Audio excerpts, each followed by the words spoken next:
Dear students, electrophilic substitution reactions को आगे बढ़ाते हैं।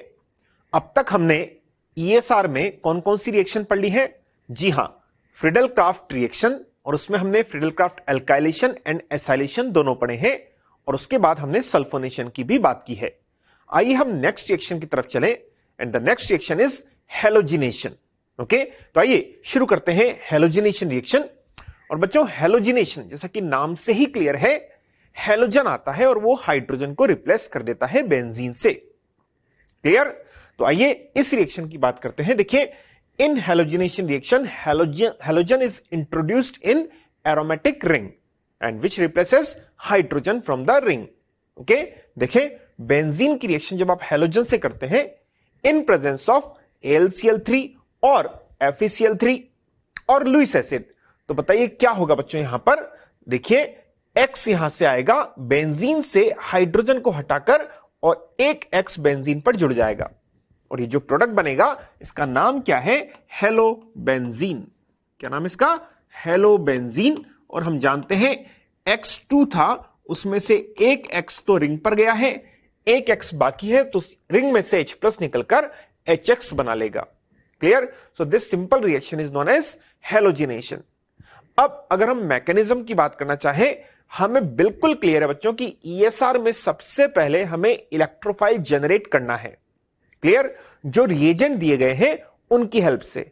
बताइए इसमें रिएजेंट कौन कौन है? एक तो हैलोजन है और AlCl3 या FeCl3 है। तो नो डाउट इन दोनों की रिएक्शन से इलेक्ट्रोफाइल जनरेट करना पड़ेगा। देखिए X2 है और AlCl3 है। हम जानते हैं AlCl3 इज लुईस एसिड। तो मैकेनिज्म क्या होगी बताइए? इसको लोन पेयर चाहिए, this is lone pair acceptor, और ये कहां जाएगा? जहां पर उसको लोन पेयर मिलेंगे। क्लियर? बताइए क्या हैलोजन के पास लोन पेयर है? यस। तो ये हैलोजन अपना लोन पेयर इस AlCl3 को देगा।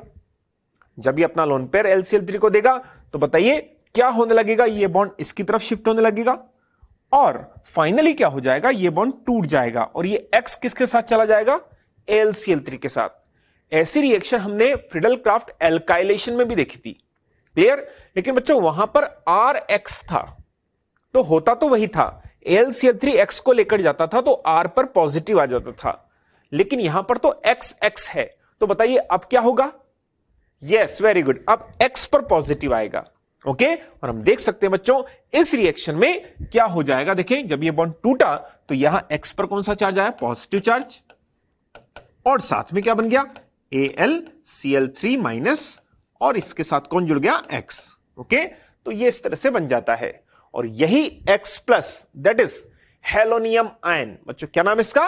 हेलोनियम आयन, और यही इस रिएक्शन का इलेक्ट्रोफाइल होता है। लिखा है मैंने, देखिए इलेक्ट्रोफाइल इज हेलोनियम आयन। तो ये बात याद रखें, इस रिएक्शन में, हैलोजिनेशन रिएक्शन में, हेलोनियम आयन इज इलेक्ट्रोफाइल। और इसके बाद क्या होता है आपको क्लियर है?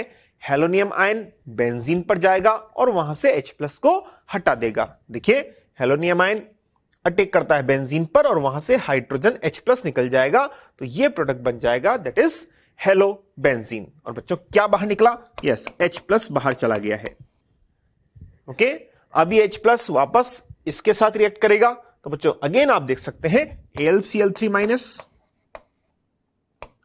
और इसके साथ कौन जुड़ा हुआ है? X, और फिर ये H+ इसके साथ रिएक्शन करके फाइनली वापस क्या कर देगा? HX बना देगा, और साथ में AlCl3। क्लियर? तो ये रिएक्शन, इसमें खास बात क्या है? इलेक्ट्रोफाइल। कौन है इलेक्ट्रोफाइल? हेलोनियम आयन, और वो बेंजीन पर जाकर हेलोबेंजीन फॉर्म कर देता है। Clear? So this is the mechanism of halogenation. अब इससे रिलेटेड एक क्वेश्चन मैंने यहां पर लिखा है, देखिए बेंजीन की reaction, first Cl2 and Lewis acid. बच्चों अब तक आपको समझ में आ गया होगा ये कौन सी मैकेनिज्म है? ESR, electrophilic substitution reaction. जब भी आप रिएजेंट देखेंगे हैलोजन विद AlCl3, हमें पता है AlCl3 इलेक्ट्रोफाइल बनाने में काम आएगा, और इसलिए the mechanism is ESR। Okay, लेकिन अगर हम नेक्स्ट रिएक्शन की बात करें बच्चों, अगेन यहां पर AlCl3 है, हैलोजन है, लेकिन हैलोजन एक्सिस में है। बताइए जब हैलोजन एक्सिस में नहीं है तो क्या होगा? एक हाइड्रोजन जाएगा और एक क्लोरीन आ जाएगा। ओके, तो प्रोडक्ट क्या बन जाएगा यहां पर? क्लोरोबेंजीन। देख सकते हैं आप। ओके, जब हैलोजन एक्सिस में नहीं है। लेकिन अभी एक क्लोरीन ने एक हाइड्रोजन को सब्स्टिट्यूट किया है। तो अगर क्लोरीन का एक्सेस हो तो क्या होगा बच्चों? जी हां, इस बेंजीन रिंग में 6 हाइड्रोजन से तो 6 क्लोरीन्स इन 6 हाइड्रोजन को सब्स्टिट्यूट कर देंगे। और आप देख सकते हैं यहां पर हर कार्बन पर क्लोरीन आ जाएगा, क्योंकि हर कार्बन से हाइड्रोजन बाहर चला जाएगा। कब बेटे? जब हैलोजन का एक्सेस हो। तो बताइए प्रोडक्ट क्या बन जाएगा? देखिए, this compound is known as hexachlorobenzene, short में बोलते हैं HCB या हेक्साक्लोरोबेंजीन। क्लियर? और इसका मॉलिक्यूलर फॉर्मूला क्या है? C6Cl6। क्यों हुआ? क्योंकि सारे हाइड्रोजन बाहर चले गए हैं, बच्चों 6HCl भी बन गया है। देखिए, ओके, सारे हाइड्रोजन बाहर गए, 6 हाइड्रोजन तो 6HCl, लेकिन प्रोडक्ट क्या बना? HCB हेक्साक्लोरोबेंजीन। और बताइए ये भी कौन सी मैकेनिज्म से हुआ? ESR, क्योंकि यहां पर लुईस एसिड है और इसने Cl+ बनाया, Cl+ ने अटैक किया, लेकिन एक्सिस से तो हेक्साक्लोरोबेंजीन फॉर्म हो जाएगा। अब बच्चों अगर नेक्स्ट रिएक्शन की तरफ मैं बढ़ूं, देखें यहां भी क्लोरीन है, लेकिन कंडीशन क्या है? यहां पर लुईस एसिड नहीं है, UV light and high temperature है।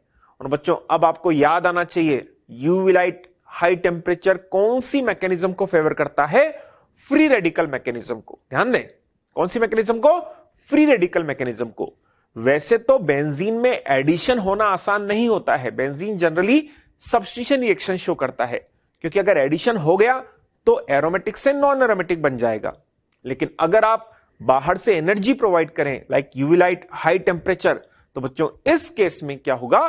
फ्री रेडिकल मैकेनिज्म हो जाएगी, और यहां पर डबल बॉन्ड ही प्रेजेंट है, इसलिए एडिशन ही होना पड़ेगा। क्लियर? तो बताइए क्या हो जाएगा? इस रिएक्शन की खास बात फ्री रेडिकल मैकेनिज्म से होगी, और डबल बॉन्ड है, कोई यहां पर एल्केन ग्रुप नहीं जुड़ा हुआ है, ध्यान दें, और इसलिए यहां केवल एडिशन होगा। हां, अगर यहां पर एल्काइल ग्रुप जुड़ा होता तो सेम कंडीशन में बच्चों यहां पर सब्स्टिट्यूशन भी हो सकता था। हमने पढ़ा था बेंजाइलिक सब्स्टिट्यूशन और एलाइलिक सब्स्टिट्यूशन। कब? जब बेंजीन से कोई एल्काइल ग्रुप जुड़ा होता, लेकिन यहां कोई एल्काइल नहीं है, तो फिर सब्स्टिट्यूशन एल्काइल है ही नहीं तो नहीं होगा, केवल यहां पर हाई टेम्परेचर में फ्री रेडिकल एडिशन रिएक्शन फरार। याद है आपको? यहां पर फ्री रेडिकल एडिशन रिएक्शन से रिएक्शन होगी। और बताइए क्लोरीन 3 मोल्स में है, तो जब एडिशन होगा हर डबल बॉन्ड पर क्लोरीन का एडिशन, देखिए यहां भी क्लोरीन क्लोरीन, फिर एक और मोल यहां क्लोरीन क्लोरीन, और फिर यहां पर क्लोरीन क्लोरीन। और हम जानते हैं जब एडिशन होता है तो डबल बॉन्ड गायब हो जाता है, उसकी जगह सिग्मा बॉन्ड रह जाता है। बताइए प्रोडक्ट क्या बन जाएगा बच्चों? देखिए हर कार्बन पर क्लोरीन आ जाएगा, लेकिन ऊपर वाली रिएक्शन और इसमें डिफरेंस आप देख सकते हैं। ये जो प्रोडक्ट बना वो ESR से बना, ध्यान दें, इलेक्ट्रोफिलिक सब्स्टिट्यूशन से, और सब्स्टिट्यूशन में डबल बॉन्ड वैसा का वैसा ही रहा। ओके, लेकिन बच्चों इस रिएक्शन में एडिशन से बना है, इसलिए डबल बॉन्ड सैचुरेट हो गया है। ओके, और ये कब होगा? ये रिएजेंट बेस्ड रिएक्शन है। अगर लुईस एसिड है हैलोजन के साथ तो फिर ESR, लेकिन अगर लुईस एसिड नहीं है, हाई टेम्परेचर है, सनलाइट है, तो फिर ये एडिशन से होगा, FR-AR से होगा। बच्चों इस कंपाउंड में मतलब इसका मॉलिक्यूलर फॉर्मूला क्या है? C6H6Cl6, क्योंकि हाइड्रोजन कहीं नहीं गए हैं, दिस इज एडिशन रिएक्शन। और इस कंपाउंड का एक बहुत बहुत इंपॉर्टेंट नेम है बेंजीन हेक्साक्लोराइड। ध्यान दें, इसमें कई बच्चों को कंफ्यूजन रहता है, ऊपर वाले का नाम क्या है? हेक्साक्लोरोबेंजीन, लेकिन इसका नाम क्या है? बेंजीन हेक्साक्लोराइड, क्योंकि ये बेंजीन का एडिशन प्रोडक्ट है। शॉर्ट में इसको BHC भी बोल देते हैं। क्या बोल देते हैं बच्चों? BHC, या इसको 666 भी कहा जाता है। आप देख सकते हैं BHC मीनिंग बेंजीन हेक्साक्लोराइड, और 666 नाम क्यों दिया गया? Because 6 carbon, 6 hydrogens and 6 chlorine, तो इसका नाम 666 भी इसको कहा जाता है। इस कंपाउंड के और भी पॉपुलर नेम है, लाइक गैमेक्सेन, लाइक लिंडेन, तो ये इसके और भी पॉपुलर नेम है। और बच्चों इस कंपाउंड का यूज एज इंसेक्टिसाइड करते हैं, ये ध्यान दे, किसमें यूज कर सकते हैं? इंसेक्टिसाइड में। ओके, तो ये बात बहुत इंपॉर्टेंट कि यहां पर आपको पता होना चाहिए कि कब BHC बनता है और कब HCB बनता है। HCB मीनिंग हेक्साक्लोरोबेंजीन, ये सब्स्टिट्यूशन से बनता है जब लुईस एसिड हो, लेकिन BHC बेंजीन हेक्साक्लोराइड ये एडिशन से बनता है जब high temperature and sunlight present हो। ओके, तो रिएजेंट बहुत इंपॉर्टेंट, कंडीशंस बहुत इंपॉर्टेंट है। आगे बढ़े, चलिए नेक्स्ट रिएक्शन पर मूव करते हैं बच्चों। अब बताइए यहां पर मैंने क्या लिखा है, बेंजीन, ब्रोमीन है एंड लुईस एसिड है। कई बार आप यहां पर इस FeBr3 की जगह केवल आयरन भी लिख सकते हैं। ओके, तो ये बात ध्यान दें, यहां भी आपको याद होना चाहिए, आयरन भी आप ले सकते हैं या FeBr3 भी ले सकते हैं, बात एक ही है, सेम टाइप के प्रोडक्ट बनेंगे। और बताइए दोनों ही में मैकेनिज्म क्या है, ESR, और प्रोडक्ट क्या बन जाएगा, लुईस एसिड की प्रेजेंस में H जाएगा और Br आ जाएगा, that is bromobenzene. Okay, very easy, ये रिएजेंट्स बिल्कुल इंपॉर्टेंट है, आयरन भी आप ले सकते हैं या FeBr3 भी आप ले सकते हैं। नेक्स्ट रिएक्शन की बात करते हैं बच्चों।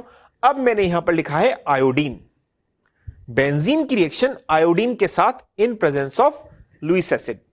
तो बताइए प्रोडक्ट क्या बन जाएगा, यस, बेंजीन पर I आ जाएगा, यहां से H निकला तो HI साथ में बन जाएगा, तो iodobenzene will be formed plus HI will be formed.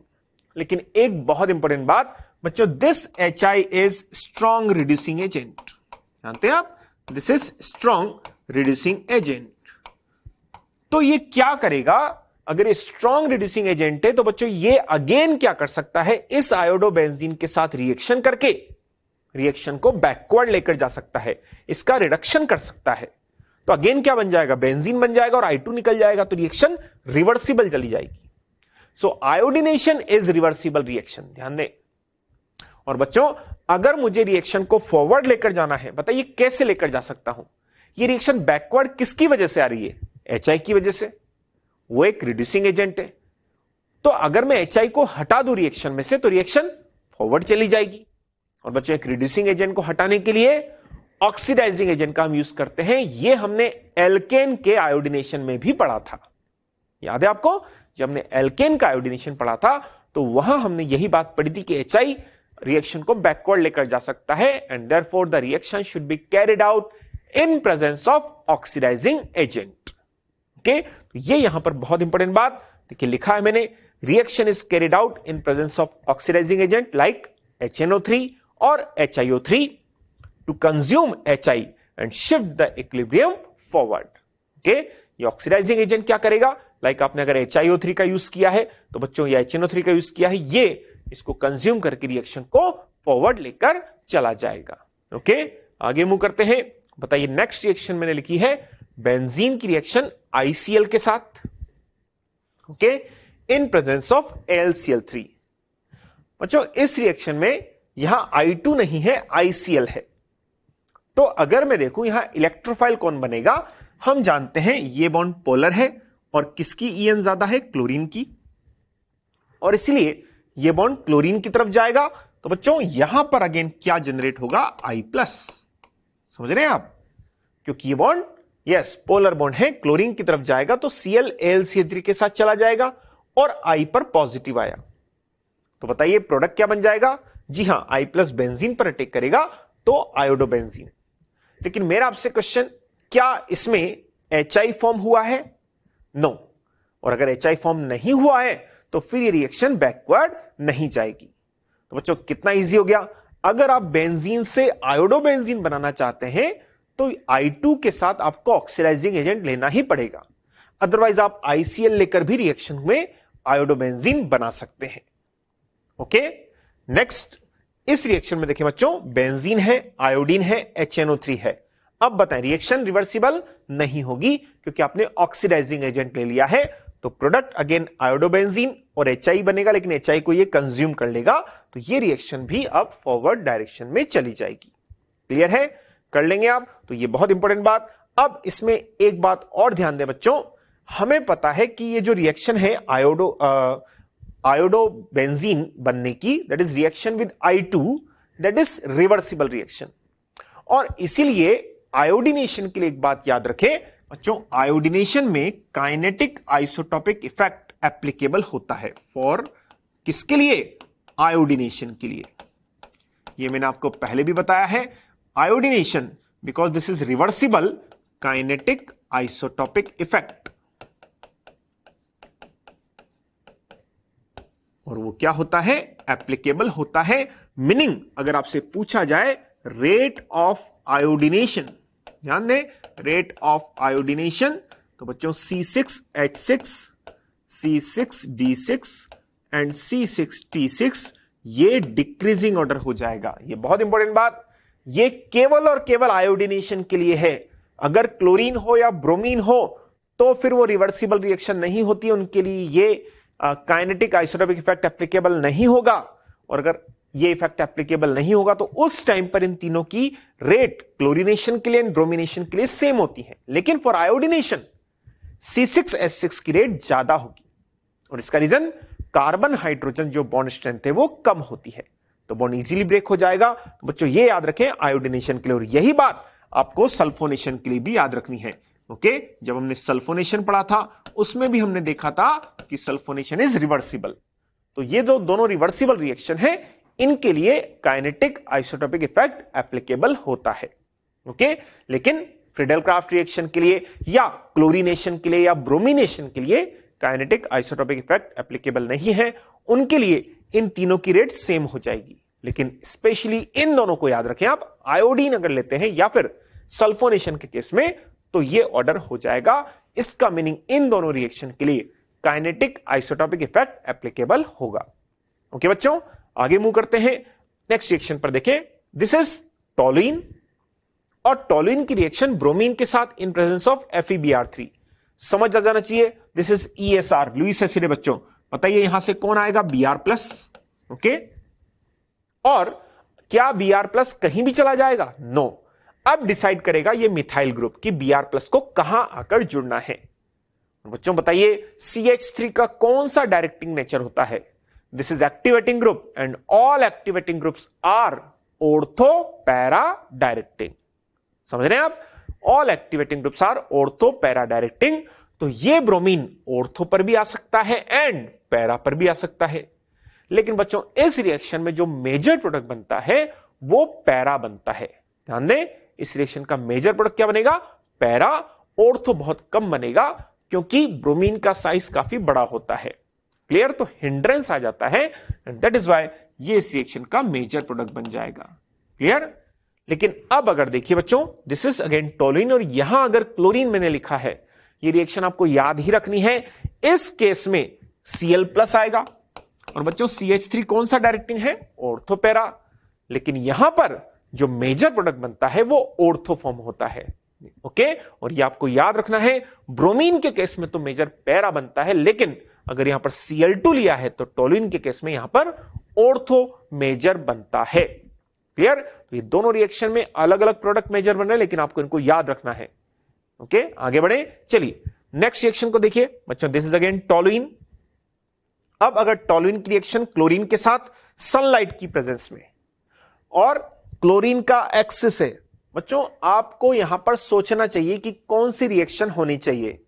बताइए, क्लोरीन है, सनलाइट है, और बेंजीन से एक एल्काइल ग्रुप भी जुड़ा हुआ है। यह हमने पढ़ा था बेंजाइलिक सब्स्टिट्यूशन रिएक्शन में, याद आया? जी हां, यहां एल्काइल ग्रुप या एल्केन पर रिएक्शन FrSR से हो जाएगी, free radical substitution reaction. Okay, क्योंकि बेंजीन तो एरोमेटिसिटी मेंटेन करना चाहेगा, इसीलिए अगर बाहर कोई ग्रुप है तो फिर सब्स्टिट्यूशन होगा। लेकिन बच्चों मान लीजिए यहां कोई भी ग्रुप नहीं होता, तो फिर हमें मालूम है फिर तो एडिशन होना पड़ता, क्योंकि केवल डबल बॉन्ड प्रेजेंट है। ओके, तो ये बहुत इंपॉर्टेंट, यहां पर एल्काइल ग्रुप है इसलिए सब्स्टिट्यूशन हो जाएगा FrSR। और जैसा हम जानते हैं सब्स्टिट्यूशन में क्या होता है, हाइड्रोजन जाता है और क्लोरीन आता है। बच्चों कितने हाइड्रोजन है? 3, तो तीनों जाएंगे, और एक्सिस है तो 3 क्लोरीन आ जाएंगे। बताएं प्रोडक्ट ए क्या बनेगा? हम देख सकते हैं, बेंजीन बनाइए और उस पर बताएं CCl3। यस, क्या बन जाएगा? CCl3। हाइड्रोजन 3 है, तीनों की जगह 3 क्लोरीन, CCl3। ओके, अब बच्चों नेक्स्ट रिएक्शन को देखें, ये तो ए हो गया, इसकी रिएक्शन Cl2 के साथ इन प्रेजेंस ऑफ LCl3। बताइए दिस रिएक्शन इज हेलोजिनेशन। अब यहां से कौन आएगा? Cl+, halonium ion. क्या वो इस पर कहीं भी जाकर जुड़ेगा? नो। अब डिसाइड करेगा CCl3, and CCl3 is very good, this is Meta directing group. Okay, deactivating and meta directing. तो आने वाला जो Cl+ है वो बेंजीन के बच्चों मेटा पर आ जाएगा। ओके, बताइए क्या प्रोडक्ट बन जाएगा? बी क्या बनेगा? बताएं, यस, बेंजीन बनाऊं, यहां बताइए CCl3 और मेटा पर क्लोरीन आ जाएगा अगेन। क्लियर बच्चों, Cl+ मेटा पर आ जाएगा क्योंकि CCl3 एक मेटा डायरेक्टिंग ग्रुप है। नेक्स्ट बताइए, अब इस कंपाउंड की रिएक्शन जिंक एंड HCl के साथ कर रहे हैं। और बच्चों ये रिएक्शन भी हम ऑलरेडी पढ़ चुके हैं जब हमने एल्केन का मेथड्स ऑफ प्रिपरेशन पढ़ा था। Zinc and HCl are reducing agent, कि क्या है, रिड्यूसिंग एजेंट, और ये हाइड्रोजन फ्री करते हैं। Okay, these are reducing agent, और ये हाइड्रोजन फ्री करेंगे बच्चों, और हाइड्रोजन क्या करेंगे, इन तीनों क्लोरीन को हटा देंगे। ओके, और इनके बदले में HHH 3H यहां पर आ जाएंगे। लेकिन क्या ये क्लोरीन जाएगा? नो, बिकॉज ये बेंजीन से जुड़ा हुआ है, रेजोनेंस में है बच्चों, तो ये क्लोरीन नहीं जाएगा। लेकिन हां, ये 3 क्लोरीन जो इस कार्बन से जुड़े हुए हैं, इन तीनों क्लोरीन को हाइड्रोजन सब्स्टिट्यूट कर देंगे। ओके, बिकॉज जिंक और HCl इन दोनों की रिएक्शन से हाइड्रोजन बाहर निकलता है, और हाइड्रोजन इसका क्या करेगा, रिडक्शन। तो बताइए सी प्रोडक्ट क्या बन जाएगा। देखिए, बेंजीन बनाऊं, कार्बन है, और 3 क्लोरीन की जगह 3 हाइड्रोजन CH3, मेटा पर क्लोरीन वैसा ही रहेगा। क्लियर है बच्चों, तो इस रिएक्शन में A बनेगा ये, B ये, और C फाइनली ये प्रोडक्ट फॉर्म हो जाएगा। कर लेंगे। चलिए आगे मूव करते हैं बच्चों। नेक्स्ट एक और क्वेश्चन की बात करते हैं हम। बताएं, इस कंपाउंड की रिएक्शन ब्रोमीन के साथ, Br2 के साथ, इन प्रेजेंस ऑफ FeBr3, बताएं, आपसे पूछा गया है प्रोडक्ट्स क्या क्या बनेंगे। ओके, ध्यान दें, यहां पर बेंजीन पर 2 मिथाइल्स अटैच्ड हैं और दोनों एक दूसरे के मेटा पर हैं। Clear, bromine FeBr3, this is halogenation. बताइए यहां से कौन आएगा, Br+, विच इज इलेक्ट्रोफाइल। अब बच्चों इस Br+ को कहां आकर जुड़ना है रिंग पर, यह बताइए कौन डिसाइड करेगा, both these CH3 groups. Now बताइए ये CH3 क्या है, ऑर्थो पैरा डायरेक्टिंग, तो इसका ऑर्थो ये भी है और इसका ऑर्थो ये भी है, ध्यान दें। और पैरा क्या है बच्चों, ये। क्लियर है, तो जो इसका ऑर्थो है ये वाला, ये इसका ऑर्थो भी है और इसका पैरा भी है, क्योंकि ये भी ऑर्थो पैरा डायरेक्टिंग ग्रुप है। तो बच्चों दोनों की ही वजह से क्या यहां पर इलेक्ट्रोफाइल आ सकता है? यस, ये इसका ऑर्थो भी और ये इसका पैरा भी है, तो बिल्कुल यहां पर इलेक्ट्रोफाइल आ सकता है। सिमिलरली हम देखें बच्चों, ये पोजीशन देखिए, ये इसका ऑर्थो है और इसके लिए पैरा भी है, और हम जानते हैं ये भी ऑर्थो पैरा डायरेक्टिंग है, इसके लिए इलेक्ट्रोफाइल यहां आ सकता है, और ये इसका भी ऑर्थो है। मीनिंग क्या हुआ, ये दोनों मिथाइल यहां आने के लिए भी फेवर करेंगे इलेक्ट्रोफाइल को। ओके, लेकिन क्या यहां पर इलेक्ट्रोफाइल को आने के लिए फेवर करेंगे? नो, क्योंकि इस मिथाइल के लिए ये पोजीशन मेटा है, ध्यान दें, और इसके लिए भी ये मेटा है, बट मिथाइल तो मेटा डायरेक्टिंग नहीं होता है। क्लियर, ये ऑर्थो पैरा डायरेक्टिंग होते हैं, और ध्यान दें इसका ऑर्थो ये है और यही इसका पैरा है, तो डेफिनेटली यहां पर इलेक्ट्रोफाइल आ सकता है। ये इसका ऑर्थ है और इसका पैरा यहां भी आ सकता है, तो दोनों जगह पर इलेक्ट्रोफाइल Br+ आ सकता है। लेकिन बच्चों क्या इस पोजीशन पर Br+ आसानी से आएगा? ये इन दोनों की ही ऑर्थो है, लेकिन यहां पर दोनों का हिंड्रेंस बहुत ज्यादा है। ओके, और इसी वजह से यहां पर ब्रोमीन आसानी से नहीं आ पाएगा। तो हम देख सकते हैं, अगर आपसे पूछा जाए इस रिएक्शन में प्रोडक्ट्स क्या क्या बनेंगे, तो बच्चों क्या हो जाएगा, ब्रोमीन यहां भी आ सकता है एंड ब्रोमीन यहां भी आ सकता है। बताइए क्या फर्स्ट होगा? नो। क्या थर्ड होगा? देखें, नो, क्योंकि यहां पर ब्रोमीन बनाया मैंने, हिंड्रेंस बहुत ज्यादा है। क्या फोर्थ हो सकता है? नहीं, ये तो मेटा पर है। तो आंसर देखिए बच्चों क्या हो जाएगा, सेकंड ब्रोमीन यहां भी आ सकता है एंड यहां भी आ सकता है। क्लियर है, तो ये इस क्वेश्चन का आंसर हो जाएगा। तो ये किसकी वजह से? बिकॉज दोनों इन दोनों पोजीशन पर आने के लिए सपोर्ट कर रहे थे इलेक्ट्रोफाइल को। ओके, आगे मूव करें। चलिए बच्चों नेक्स्ट हम बात करने जा रहे हैं हेलोजिनेशन ऑफ फिनॉल की। ओके, फिनॉल का हेलोजिनेशन देखें, on treating phenol with bromine, यहां पर स्पेशली हम बात करने वाले हैं ब्रोमीन की, यह बात बहुत इंपॉर्टेंट है। On treating phenol with bromine, different reaction products are formed under different experimental conditions. Okay, लेकिन ये कब? जब आप फिनॉल की रिएक्शन ब्रोमीन से करवाते हैं।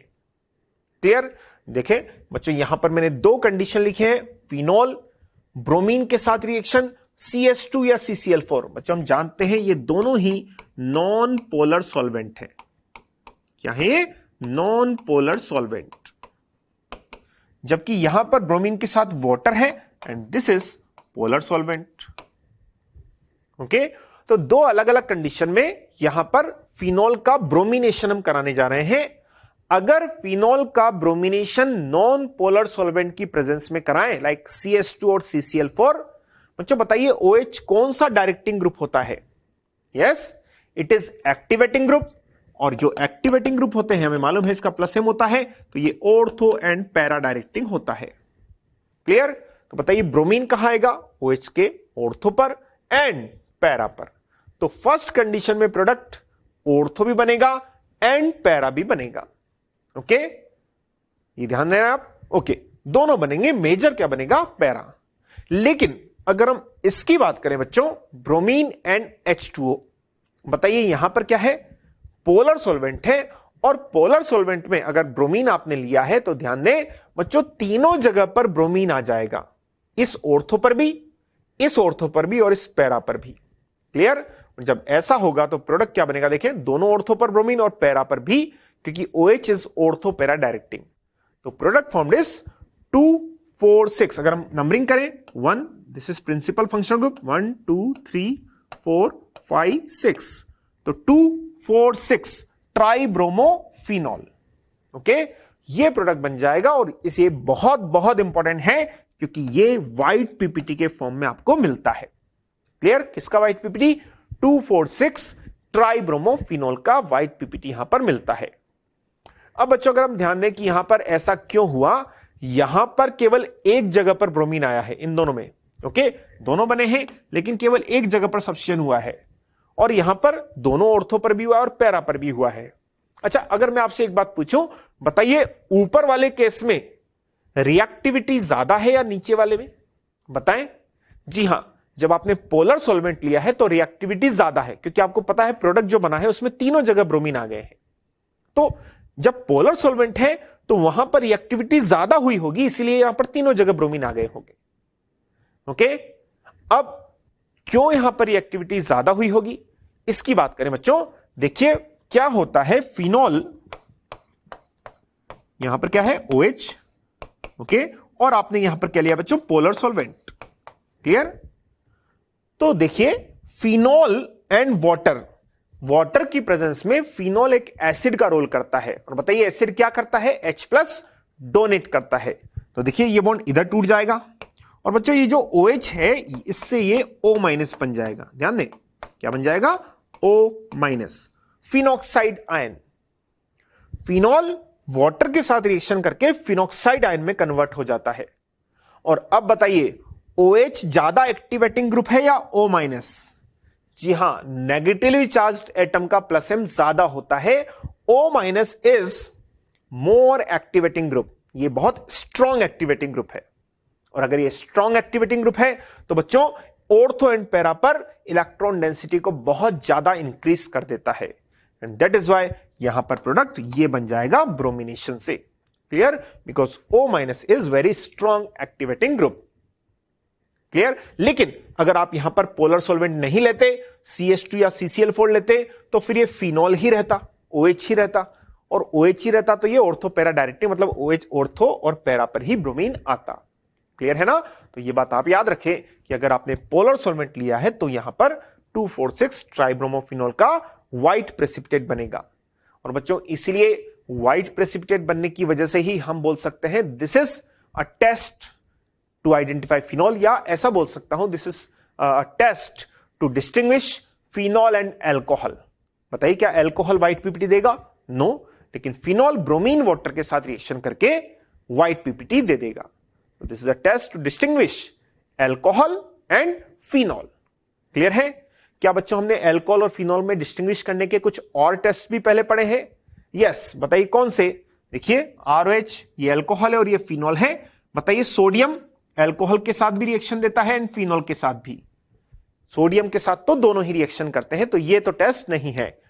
बात करें सोडियम बाइकार्बोनेट, बताइए क्या एल्कोहल के साथ ये टेस्ट देता था? नो, लेकिन फिनॉल के साथ भी यह टेस्ट नहीं देता था। याद है बच्चों, सोडियम बाइकार्बोनेट और सोडियम बाइकार्बोनेट के साथ कौन रिएक्शन दे सकता था जो बनने वाले कार्बोनिक एसिड से स्ट्रॉन्गर एसिड हो? ये तो दोनों ही कार्बोनिक एसिड से वीक एसिड है। क्लियर? तो इससे भी आप इनको डिस्टिंग्विश नहीं कर सकते हैं क्योंकि दोनों ही ये टेस्ट दे रहे हैं, और सोडियम बाइकार्बोनेट से भी आप इनको डिस्टिंग्विश नहीं कर सकते हैं क्योंकि दोनों ही ये टेस्ट नहीं दे रहे हैं। लेकिन अगर बात की जाए NaOH, सोडियम हाइड्रोक्साइड, बच्चों बताएं क्या सोडियम हाइड्रोक्साइड के साथ ROH रिएक्शन देगा या नहीं देगा? यस, नो, ये नहीं देगा, लेकिन फिनॉल ये रिएक्शन देता है। और यही बात अगर Br2 वाटर के साथ करें, बताइए ब्रोमीन वाटर के साथ जब आप रिएक्शन कराते हैं तो बताइए ROH के साथ तो यहां पर कोई डिस्टिंग्विश टेस्ट नहीं होगा, लेकिन फिनॉल के साथ हम जानते हैं व्हाइट पीपीटी बनता है। क्लियर बच्चों, क्या बनता है? White PPT. अगर यहां पर टेस्ट की बात की जाए, टेस्ट टू डिस्टिंग्विश किया जाए, तो आंसर फोर्थ इजीली आप देख सकते हैं आ जाएगा। क्यों आ जाएगा बच्चों? क्योंकि वहां पर ऑब्जर्वेशन आता है कि यहां पर फिनॉल के साथ तो व्हाइट पीपीटी आएगा, लेकिन अल्कोहल के साथ व्हाइट पीपीटी नहीं आएगा। क्लियर है? तो यह है टेस्ट, क्योंकि इसमें ऑब्जर्वेशन आता है और इसको हम बोलते हैं ब्रोमीन वाटर टेस्ट। क्लियर? जो फिनॉल तो देगा लेकिन अल्कोहल नहीं देगा। ओके, आगे बढ़ते हैं बच्चों। नेक्स्ट बताइए मैंने क्या लिखा है? Halogenation of aniline. Okay, phenol के हेलोजिनेशन के बाद एनिलीन, और इसमें भी हम ब्रोमिनेशन की बात कर रहे हैं क्योंकि वही ज्यादा इंपॉर्टेंट है। देखिए एनिलीन, और इसकी भी दो अलग अलग तरह से ब्रोमिनेशन हम करा रहे हैं। अगेन ब्रोमिनेशन है, फर्स्ट नॉन पोलर सॉल्वेंट, दूसरा पोलर सॉल्वेंट। लेकिन बच्चों एक बहुत बहुत इंपॉर्टेंट बात कि इस केस में प्रोडक्ट ट्राइब्रोमो एनिलीन बनेगा, दैट इज NH2 के ऑर्थो और पैरा पर ब्रोमीन आ जाएगा। और बताइए इस कंपाउंड का नाम क्या हो जाएगा? 1 2 3 4 5 6। ब्रोमीन कहां कहां है? 2 4 6, 2 4 6 ट्राइब्रोमो एनिलीन। और बच्चों अगेन इंपॉर्टेंट बात, इसमें भी व्हाइट पीपीटी बनता है सेम एज फिनॉल।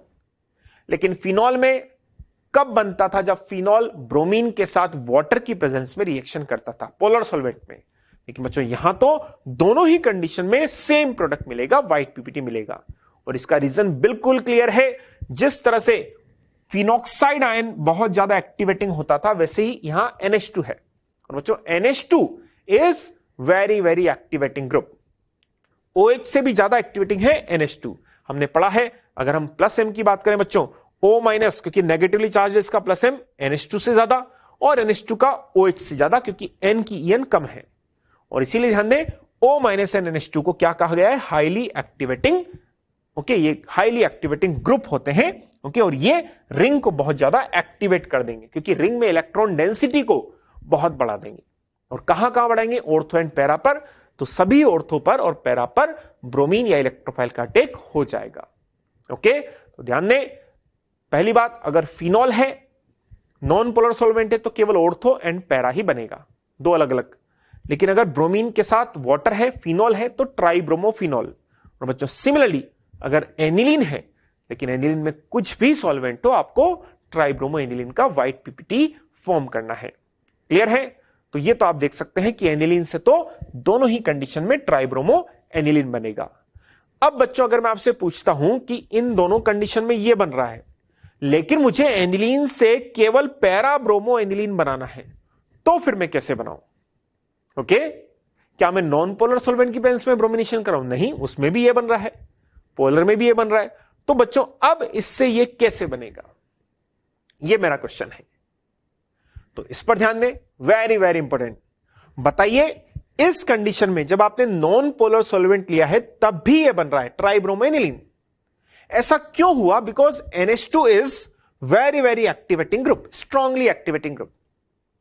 तो अगर मुझे केवल पैरा प्रोडक्ट चाहिए, तो मुझे NH2 की एक्टिविटी को डिक्रीज करना पड़ेगा।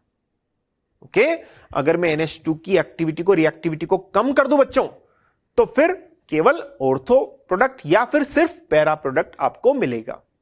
और यही इस क्वेश्चन के पीछे का कॉन्सेप्ट है कि हम किसी तरह से NH2 को कम एक्टिवेटिंग ग्रुप में कन्वर्ट कर दें। ओके, आइए हम समझते हैं। देखिए एक नोट लिखा है मैंने, to obtain monobromo product activating effect of NH2 group is decreased by acetylation. किससे हम डिक्रीज करते हैं? By acetylation with the help of acetylating agent. हम NH2 की रिएक्टिविटी को एसिटाइलेशन रिएक्शन की हेल्प से कम कर देंगे और उसके लिए हम क्या यूज करते हैं? एसिटाइलेटिंग रिएजेंट या एजेंट। अब बच्चों क्या क्या एसिटाइलेटिंग रिएजेंट होते हैं ये मैंने यहां लिखे हैं। देखिए, एक तो होता है एसिटाइल क्लोराइड CH3COCl, दूसरा होता है एसिटिक एनहाइड्राइड। इन दोनों ही को हम एसिटाइलेटिंग रिएजेंट बोलते हैं। अच्छा, व्हाट इज एसिटाइल ग्रुप? अगर आपसे पूछा जाए बच्चों, एसिटाइल ग्रुप का मतलब क्या होता है? CH3C double bond O। Okay, तो अगर एनिलीन में ये ग्रुप आकर जुड़ जाए तो एनिलीन की रिएक्टिविटी कम हो जाती है और इसी के लिए हम इनमें से किसी एक एसिटाइलेटिंग रिएजेंट का यूज करते हैं। देखिए कैसे, जैसे अगर एनिलीन है जिसमें NH2 ग्रुप है और बच्चों आपने एसिटाइल क्लोराइड लिया है, ओके, ये वाला रिएजेंट लिया है, तो इसमें होगा क्या? वैसे ये रिएक्शन हम जब एसिड डेरिवेटिव पढ़ेंगे न्यूक्लियोफिलिक सब्स्टिट्यूशन में तब हम डिटेल में बात करेंगे। अभी आप केवल ये बात याद रखें। बताइए ये बॉन्ड क्या है बच्चों? पोलर है। किसकी तरफ जाएगा? Cl की तरफ। और नाइट्रोजन के पास क्या है? Lone pair. क्लियर?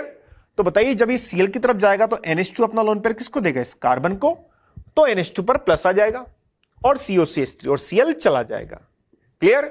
अब NH2 पर प्लस स्टेबल नहीं है तो यहां से H प्लस निकल जाएगा और बताइए फाइनली क्या बन जाएगा? NHCOCH3। क्लियर है? देखिए NHCOCH3 बन जाएगा। तो बच्चों बताइए हुआ क्या है?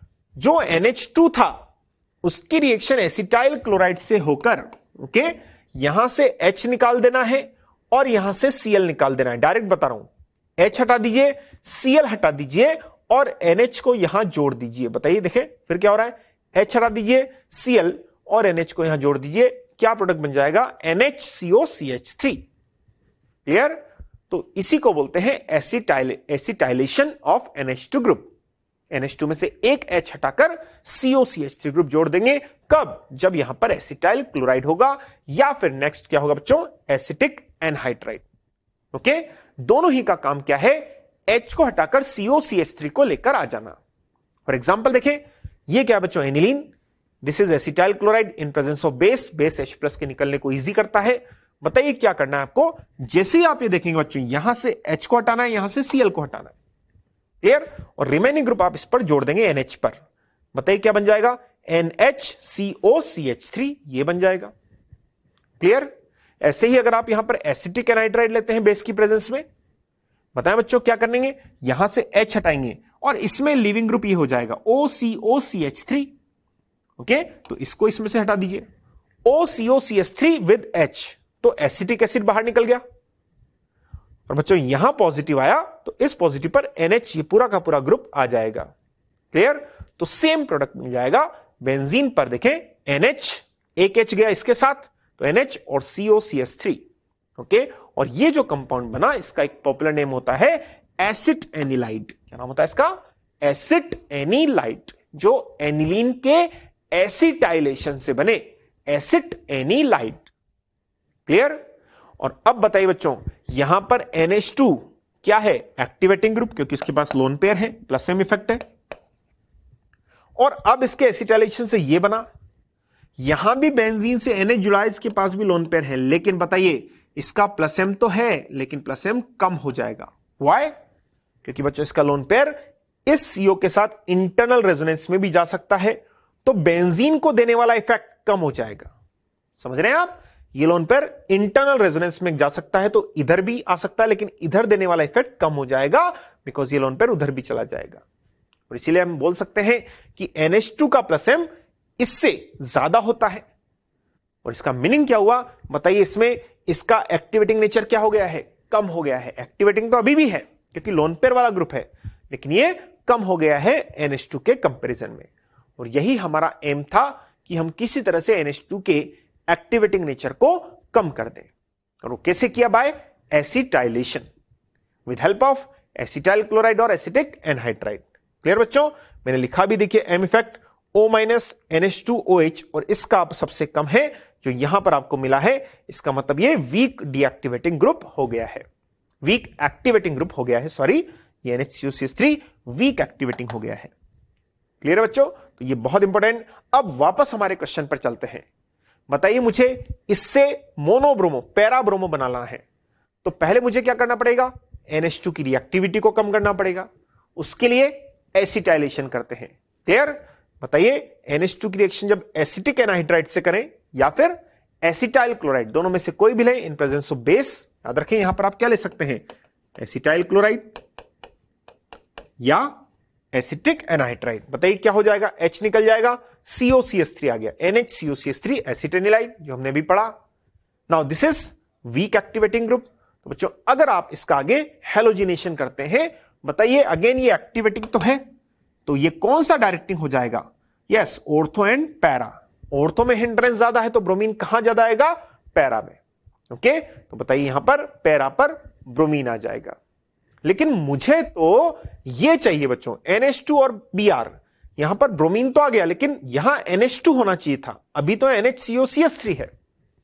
तो मुझे क्या करना है? इस COCH3 को हटाना है। बच्चों दिस इज अमाइड। कौन सा फंक्शनल ग्रुप है? अमाइड। और अमाइड का अगर हाइड्रोलाइसिस किया जाए तो क्या हो जाता है? अमाइन प्लस एसिड बनता है। और इसीलिए मुझे अब इस कंपाउंड का एसिड हाइड्रोलाइसिस करना पड़ेगा। बताइए क्या हो जाएगा इसकी प्रेजेंस में? देखें, आप डायरेक्ट याद रखें HOH, इसका हाइड्रोलाइसिस कराएं और बॉन्ड को ऐसे तोड़ दें। ओके, बताइए इधर NH2 हो गया और ये एसिटिक एसिड बाहर चला जाएगा।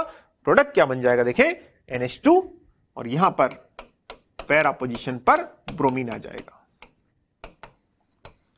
और साथ में एसिटिक एसिड। ठीक है बच्चों, तो मैंने लिख दिया यहां पर। देखिए, an amide is hydrolysed when it is treated with aqueous acid, तो उसका हाइड्रोलाइसिस हो जाएगा, यहां अमाइन बन जाएगा, दैट इज एनिलीन, पैराब्रोमोएनिलीन, और साथ में एसिटिक एसिड बाहर चला जाएगा।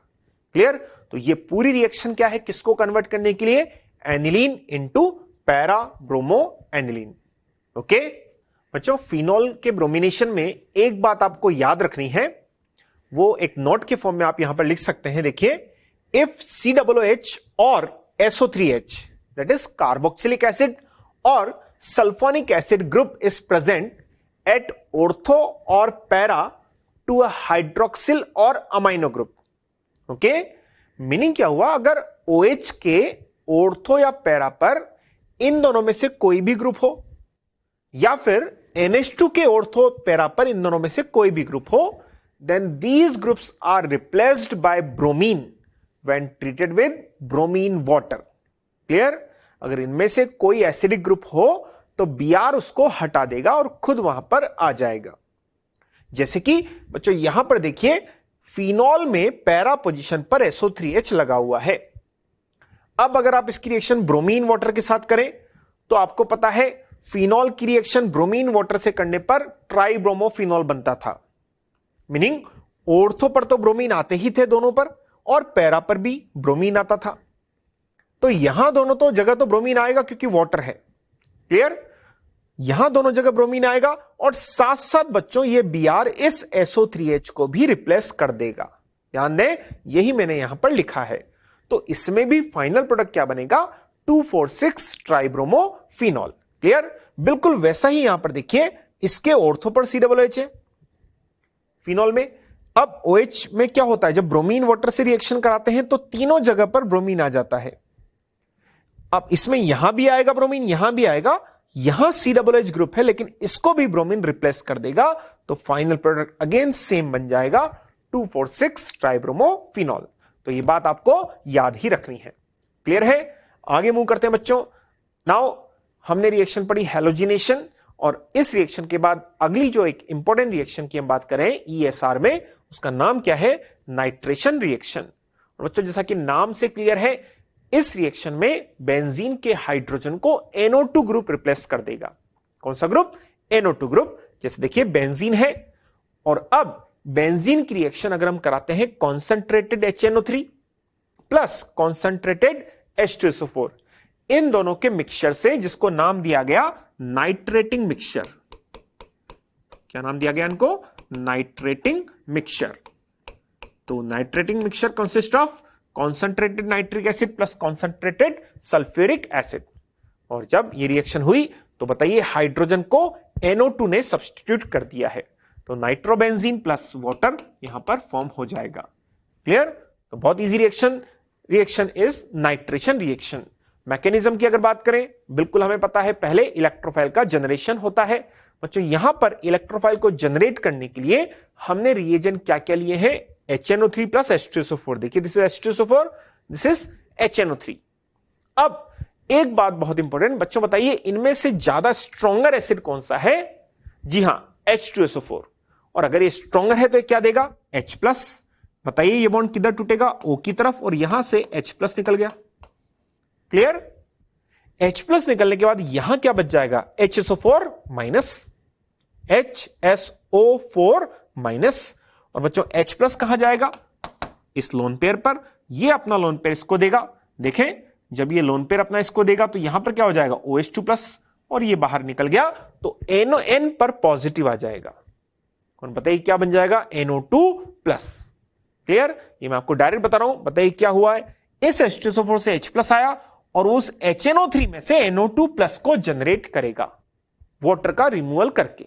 ओके, बताइए क्या क्या बन जाएगा? जैसे मैंने आपको बोला HSO4 माइनस, यहां से NO2+ और H2O बन जाएगा। और बच्चों इस रिएक्शन में इलेक्ट्रोफाइल जनरेट हो चुका है। कौन है इलेक्ट्रोफाइल? दिस NO2+, जिसका नाम है नाइट्रोनियम आयन। क्या नाम है उसका? Nitronium ion NO2+। क्लियर? तो नाइट्रेशन का जो इलेक्ट्रोफाइल होता है वो नाइट्रोनियम आयन होता है, जो हमने जनरेट किया है इस रिएक्शन में। और इसके बाद तो बहुत इजी है। बताइए NO2+ कहां अटैक करेगा? बेंजीन पर, और बेंजीन से H+ को रिप्लेस कर देगा। ओके, अब बच्चों इस रिएक्शन की कुछ खास बातों की बात की जाए, इंपॉर्टेंट थिंग्स की बात की जाए। बताइए क्या क्या इंपॉर्टेंट बातें हैं? पहली बात, इस रिएक्शन में H2SO4 और HNO3 आपने दोनों ही लिए हैं। वैसे तो दोनों ही एसिड का काम करते हैं, लेकिन बच्चों इस रिएक्शन में ध्यान से देखें, नाइट्रेशन में H+ कहां से आ रहा है? H2SO4 से। Clear? H+ comes from H2SO4, so H2SO4 is acid in this reaction. और उस H+ को कौन ले रहा है? HNO3। So in this reaction nitric acid, जो कि एसिड है, acts as base because it accepts H+. Clear? So in nitration reaction, H2SO4 acts as acid and HNO3 as base. Okay? एक और बात बताइए, अगर रिएक्शन के दौरान ड्यूरिंग द रिएक्शन हम रिएक्शन में KHSO4 मिला दें तो रिएक्शन की रेट क्या होगी? It will decreases. व्हाई? बताइए क्या बन रहा है? HSO4 माइनस और KHSO4, पोटेशियम हाइड्रोजन सल्फेट में K+ और HSO4 माइनस। और अगर आप प्रोडक्ट साइड का जो है वो बढ़ाते हैं, प्रोडक्ट साइड के कॉन्सेंट्रेशन को बढ़ाते हैं, तो बताइए rate? Yes, the reaction becomes in backward side. और यही बात यहां पर आपको ध्यान रखनी है बच्चों। क्लियर है? तो अगर आप KHSO4 ऐड करते हैं तो रेट ऑफ रिएक्शन डिक्रीज हो जाएगी, क्योंकि रिएक्शन बैकवर्ड डायरेक्शन में जाने लगेगी। ओके, कर लेंगे आप? तो ये कुछ इंपॉर्टेंट पॉइंट बताइए। इस रिएक्शन का इलेक्ट्रोफाइल कौन है? NO2+, इसका नाम क्या है? Nitronium ion. ओके, देखिए मैंने लिख दिया है। एक और बात, और इस रिएक्शन में आप केवल कॉन्सेंट्रेटेड HNO3 भी यूज कर सकते हैं। मीनिंग आप जरूरी नहीं कि आप H2SO4 का यूज करें। अगर आप केवल कॉन्सेंट्रेटेड HNO3 लेंगे तो बच्चों HNO3 का 1 मोल एसिड का काम करेगा, मीनिंग वो H+ देगा, और दूसरा मोल बेस का काम करेगा, वो इस H+ को ले लेगा, तो अगेन H2O निकल जाएगा और NO2+ जनरेट हो जाएगा। क्लियर? तो ये रिएक्शन में अगर आप केवल HNO3 लेते हैं तो भी रिएक्शन हो जाएगी। हाँ, rate of reaction will be decreased. Clear? तो ये बात याद रखें, you can take only concentrated HNO3 alone. Okay, या फिर आप H2SO4 की जगह क्या कोई और स्ट्रॉन्गर एसिड भी ले सकते हैं? यस, आप परक्लोरिक एसिड भी ले सकते हैं। उसका काम क्या है? H+ जनरेट करना, H+ देना, जिससे कि NO2+ बन जाएगा। क्लियर बच्चों? नेक्स्ट पॉइंट जो मैंने आपको समझाया, if KHSO4 is added to the reaction mixture, rate of reaction decreases, क्योंकि वहां पर प्रोडक्ट साइड की कॉन्सेंट्रेशन बढ़ने लगेगी तो रिएक्शन बैकवर्ड जाएगी। ओके, नेक्स्ट पॉइंट बच्चों देखिए, बताइए फर्स्ट रिएक्शन में बेंजीन, यहां पर नाइट्रेटिक मिक्सचर लिया है, प्रोडक्ट विल बी नाइट्रोबेंजीन। लेकिन अगर मैं इस नाइट्रोबेंजीन का फर्दर नाइट्रेशन कराऊं, मीनिंग आप HNO3 and H2SO4 को दोबारा लें, तो बच्चों क्या सेम टेम्परेचर पर रिएक्शन हो जाएगी? नो। क्यों नहीं होगी? Because nitro group NO2 group is deactivating. हमें मालूम है ये -M है, डीएक्टिवेटिंग है। एंड डीएक्टिवेटिंग ग्रुप जो क्या हो बच्चों? यस, ये NO2 ग्रुप है और इसका -M इफेक्ट है, तो ये मेटा डायरेक्टिंग होगा। कौन सा डायरेक्टिंग? Meta directing. क्लियर? तो बताइए, अगर इसका दोबारा नाइट्रेशन कराएं तो पहली बात, इसकी रिएक्टिविटी कम है क्योंकि NO2 इज डीएक्टिवेटिंग, तो आपको टेम्परेचर इंक्रीज करना पड़ेगा। यहां मैंने लिख दिया है 80 to 100 डिग्री सेंटीग्रेड। और अब बताइए, अगेन रिएक्शन हो जाएगी, NO2 प्लस आएगा कौन सी पोजीशन पर? मेटा पर, because this is Meta directing. तो बताइए क्या बन जाएगा? जी हां, मेटा डाइनाइट्रोबेंजीन। क्या नाम है इसका? Meta dinitrobenzene. बच्चों अगर आप फिर आगे इसकी रिएक्शन कराएं नाइट्रेटिंग मिक्सचर के साथ, तो अब यहां पर दो डीएक्टिवेटिंग ग्रुप है, तो टेम्परेचर आपको और इंक्रीज करना पड़ेगा अगर आप और आगे नाइट्रेशन कराना चाहते हैं। देखिए, अगर आपने फिर रिएक्शन करानी चाहिए तो टेम्परेचर आपको और इंक्रीज करना पड़ेगा, बिकॉज दोनों अब यहां पर डीएक्टिवेटिंग है। तो बताइए अब क्या होगा? NO2 प्लस ग्रुप आएगा, नाइट्रोनियम आएगा, वो कहां पर आएगा? ये क्या है? Meta directing. This also Meta directing. बच्चों इसका मेटा भी ये है और इसका मेटा भी ये है, समझ गए आप? तो आने वाला NO2 यहीं पर आ जाएगा। क्लियर? कि दोनों ही मेटा डायरेक्टिंग है और दोनों का मेटा डायरेक्टिंग जो ऑर्डर है वो यहीं पर आएगा। बताइए प्रोडक्ट क्या बन जाएगा? Yes, try nitrobenzene. क्या बन जाएगा? Try nitrobenzene. और ये इसको बोलते हैं TNB।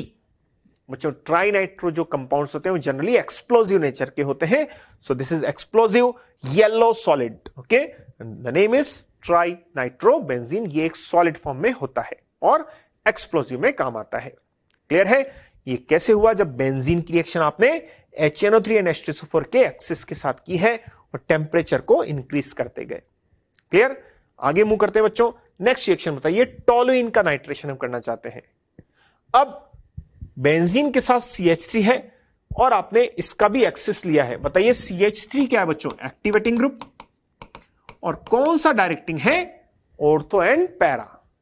तो बच्चों एक्टिवेटिंग है तो इसके ऑर्थो पर और पैरा पर, और इस ऑर्थो पर भी क्या आ जाएगा? NO2 ग्रुप, क्योंकि आपने यहां पर एक्सेस लिया है। And the product formed is this compound. देखिए मिथाइल के ऑर्थो, दोनों ऑर्थो और पैरा पर NO2 आ जाएगा और एक बहुत पॉपुलर नेम, इसका नाम है TNT, ट्राई नाइट्रोटोलुइन। और यह भी एक एक्सप्लोजिव येलो सॉलिड होता है, बिल्कुल किसकी तरह? TNB की तरह, TNT, try nitrotoluene. Okay, this is also explosive.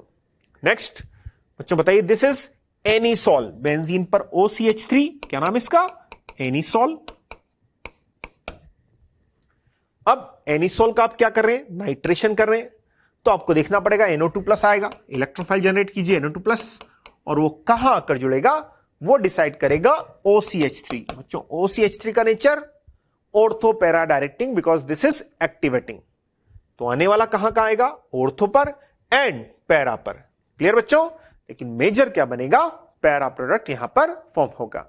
Okay, next आगे बढ़े। बताइए इस केस में क्या होगा बच्चों? ये एक मैंने कंपाउंड लिखा है, उसका नाइट्रेशन हम कराने जा रहे हैं। बताइए इन दोनों की रिएक्शन से कौन सा इलेक्ट्रोफाइल आएगा? NO2 plus. अब मुझे NO2 प्लस को अटैक कराना है। बच्चों इस कंपाउंड में 2 बेंजीन रिंग है, ऐसा क्वेश्चन हम पहले भी कर चुके हैं। तो NO2 प्लस तो किसी एक रिंग पर ही जाएगा। बताइए कौन सी वाली रिंग पर जाएगा? जी हां बिल्कुल सही, ये राइट वाली रिंग पर जाएगा जहां पर इलेक्ट्रॉन डेंसिटी ज्यादा होगी। बताइए राइट वाली रिंग से डायरेक्टली O जुड़ा हुआ है जिसका +M इफेक्ट है। क्लियर? और जो इस रिंग में इलेक्ट्रॉन डेंसिटी को बढ़ाएगा तो आने वाला NO2 प्लस भी इस रिंग पर आएगा। लेकिन लेफ्ट वाली पर क्यों नहीं आ पाएगा? क्योंकि इस पर तो -M ग्रुप जुड़ा हुआ है जो इससे इलेक्ट्रॉन खींचेगा। क्लियर? बच्चों बताइए इनमें से किस रिंग में इलेक्ट्रॉन डेंसिटी ज्यादा है? राइट वाली में। और एक इलेक्ट्रोफाइल को तो इलेक्ट्रॉन चाहिए, तो वो राइट वाली रिंग पर ही आएगा। एक बात तो तय होगी, वो राइट वाली रिंग पर आएगा, लेकिन वो कौन सी पोजीशन पर आएगा? This is +M activating and this is ortho para directing. तो या तो यहां आएगा या यहां, लेकिन हमें मालूम है ऑर्थो पर हिंड्रेंस ज्यादा है, तो इजीली कहां आएगा बच्चों? पैरा पर। क्लियर? तो प्रोडक्ट क्या बन जाएगा आप देख सकते हैं, राइट वाली रिंग के पैरा पोजीशन पर NO2 आकर जुड़ेगा और वहां से H+ रिमूव हो जाएगा। कर लेंगे आप? तो ये एग्जांपल्स हमने लिए बच्चों नाइट्रेशन के। अब हम बात कर रहे हैं nitration of phenol. Very very very important reaction, nitration of phenol. बच्चों बताइए, फिनॉल का नाइट्रेशन, अगेन आपको यह तय करना चाहिए बेंजीन में OH and OH is strong activating. क्या है बच्चों? Strong activating. बिकॉज बताइए क्यों है स्ट्रॉन्ग? क्योंकि इसका +M है। क्लियर? अगर ये स्ट्रॉन्ग एक्टिवेटिंग है तो ये बेंजीन की रिएक्टिविटी को बहुत ज्यादा बढ़ा देगा, और अगर रिंग की रिएक्टिविटी इंक्रीज हो जाएगी बच्चों, तो इस रिएक्शन में आपको H2SO4 के बिना भी रिएक्शन हो सकती है। हमने वहां पर नाइट्रेटिंग मिक्सचर क्यों लिया था, H2SO4 क्यों लिया था? To increase the rate. लेकिन OH is already activating group और ये रेट को वैसे भी बढ़ा देगा, इसीलिए यहां H2SO4 नहीं लेंगे। इवन आप अगर कॉन्सेंट्रेटेड H2SO4 की जगह केवल डाइल्यूट HNO3 भी ले सकते हैं, सॉरी कॉन्सेंट्रेटेड HNO3 की जगह आप डाइल्यूट भी ले सकते हैं, उसमें भी रिएक्शन हो जाएगी। ओके, और कॉन्सेंट्रेट के साथ तो हो ही जाएगी। तो HNO3 भी दो तरह के आप ले सकते हैं, डाइल्यूट एंड कॉन्सेंट्रेटेड। बताएं बच्चों, इनमें से ज्यादा रिएक्शन कौन करेगा, ज्यादा फास्ट रिएक्शन कौन करेगा? जी हां, concentrated HNO3। Okay, stronger acid है तो जल्दी H+ देगा। बताइए, लेकिन रिएक्शन यहां भी हो जाएगी और अब NO2+ तो यहां से भी आएगा, यहां से भी आएगा, लेकिन रिएक्शन इस केस में फास्ट हो जाएगी, यहां थोड़ी कम फास्ट। बताइए OH कौन सा डायरेक्टिंग ग्रुप है बच्चों? Ortho and para. तो आने वाला जो NO2+ आएगा वो कहां कहां आ सकता है? फर्स्ट केस में जब डाइल्यूट हो, याद रखें जब डाइल्यूट हो तो OH के ऑर्थो पर आ सकता है एज वेल एज OH के पैरा पर आ सकता है। ओके, तो दोनों यहां पर प्रोडक्ट बन जाएंगे, ortho as well as para. ठीक है बच्चों, दोनों तरह के यहां पर प्रोडक्ट फॉर्म हो जाएंगे और इसमें जो मेजर बनेगा वो क्या बनेगा? Ortho product. लेकिन अगर यहां पर कॉन्सेंट्रेटेड HNO3 लिया जाए तो अब बच्चों रिएक्शन और फास्ट हो जाएगी, क्योंकि और स्ट्रॉन्ग एसिड है और ये ऑर्थो पैरा है। तो अब यहां पर तीनों जगह पर NO2 आकर जुड़ेगा, दोनों ऑर्थो पर भी एंड पैरा पर भी, because this is ortho para और ये स्ट्रॉन्गर एसिड है, तो दोनों ortho and para will be occupied. तो बताइए NO2+ कहां कहां जुड़ जाएगा? दोनों ऑर्थो एंड पैरा पर, and product form will be 2,4,6 trinitrophenol. क्या बनेगा बच्चों? 2,4,6 ट्राइनाइट्रोफिनॉल, जिसका एक बहुत इंपॉर्टेंट नेम है पिक्रिक एसिड। क्या नाम है इसका? Picric acid, 2,4,6 trinitrophenol. लेकिन एक और इंपॉर्टेंट बात यहां पर जो आपको याद रखनी है, इस पिक्रिक एसिड के साथ साथ यहां पर ऑक्सीडाइज्ड प्रोडक्ट भी आपको मिलता है, because HNO3 can act as oxidising agent. Okay, तो यहां पर आपको पिक्रिक एसिड के साथ साथ ऑक्सीडाइज्ड प्रोडक्ट भी फॉर्म होगा और इसीलिए पिक्रिक एसिड की यील्ड कम आएगी। क्या आएगी बच्चों?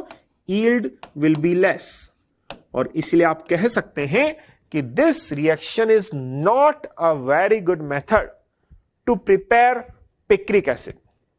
मीनिंग आप लिख सकते हैं बच्चों इस बात को यहां पर कि direct nitration of phenol is not a very good method to prepare picric acid because the yield will be less. Okay, तो फिर अगर मुझे पिक्रिक एसिड की यील्ड बढ़ानी है तो क्या किया जाए बच्चों? इस बात के लिए अगली रिएक्शन को आप याद रखें, वेरी वेरी इंपॉर्टेंट। देखें, अगर आप फिनॉल का इनडायरेक्ट नाइट्रेशन करें तो फिर पिक्रिक एसिड की यील्ड अच्छी आएगी। और इनडायरेक्ट नाइट्रेशन कैसे होगा? यहां देखिए, पहले अगर हम फिनॉल का सल्फोनेशन करा दें, क्या करा दें बच्चों? सल्फोनेशन करा दें, कॉन्सेंट्रेटेड H2SO4 है ओनली, तो सल्फोनेशन रिएक्शन, और कितने मोल के साथ? 2 मोल। बताइए OH ऑर्थो पैरा डायरेक्टिंग, और सल्फोनेशन में हमें पता है सल्फोनिक एसिड फॉर्म होता है, तो बेंजीन पर ऑर्थो पर SO3H एंड पैरा पर भी SO3H आ जाएगा। क्लियर बच्चों? पहले आप क्या करा रहे हैं? फिनॉल का सल्फोनेशन। बताइए क्या प्रोडक्ट बन जाएगा? Yes, 2,4 disulpho product. ठीक है, 2 और 4 पर SO3H ग्रुप आ जाएंगे। अब बच्चों इस कंपाउंड का आगे आप नाइट्रेशन कराएं कॉन्सेंट्रेटेड HNO3 के साथ। तो जैसा मैंने आपको बताया था, यहां पर ऑर्थो से एंड पैरा से SO3H हट जाएंगे और NO2 यहां भी आ जाएगा। इसके ऑर्थो पर यहां तो आएगा ही आएगा, साथ में इन दोनों पर भी कौन आ जाएगा बच्चों? NO2+। ओके, और SO3H ग्रुप रिमूव हो जाएंगे। तो फाइनली क्या प्रोडक्ट बन जाएगा?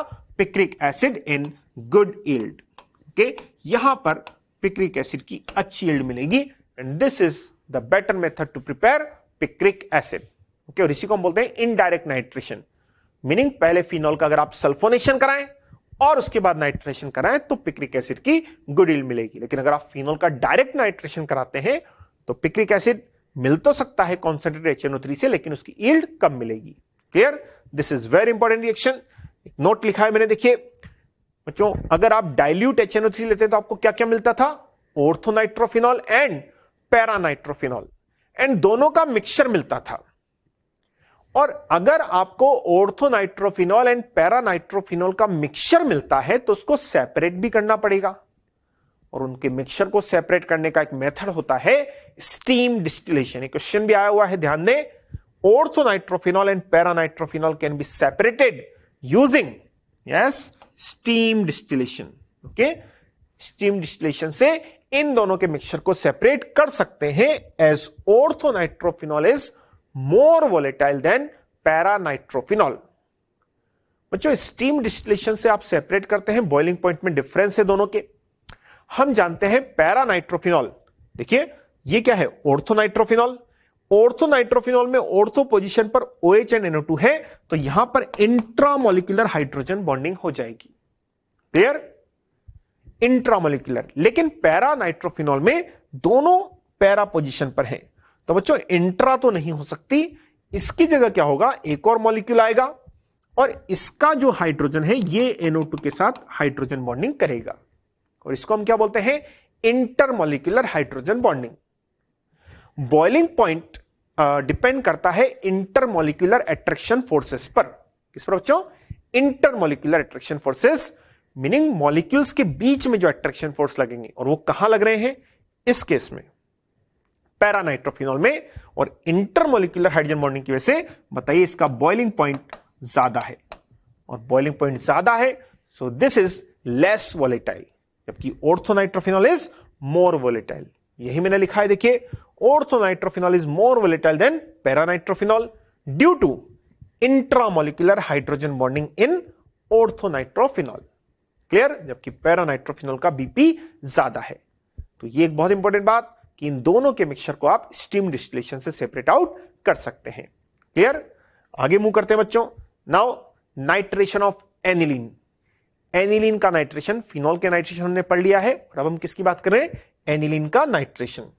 ओके बच्चों, जब आप एनिलीन की reaction concentrated HNO3 plus H2SO4 के मिक्सचर से कराते हैं तो यहां पर एक बहुत ही इंटरेस्टिंग एंड बहुत बहुत इंपॉर्टेंट रिएक्शन होती है, जिसमें आपको प्रोडक्ट्स और साथ साथ उनके परसेंटेज भी याद रखने हैं। बच्चों, देखा जाए तो NH2 कौन सा डायरेक्टिंग ग्रुप होता है? Ortho and para.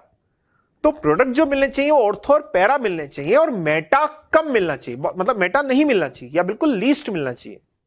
लेकिन जब आप एनिलीन का नाइट्रेशन करते हैं तो ये प्रैक्टिकल जो वैल्यूज हैं वो भी आप याद रखें कि एनिलीन के नाइट्रेशन से पैरा तो मिलता ही है 51%, साथ साथ बच्चों याद रखें ऑर्थो बिल्कुल कम मिलता है, और ज्यादा क्या मिलता है? मेटा 47%।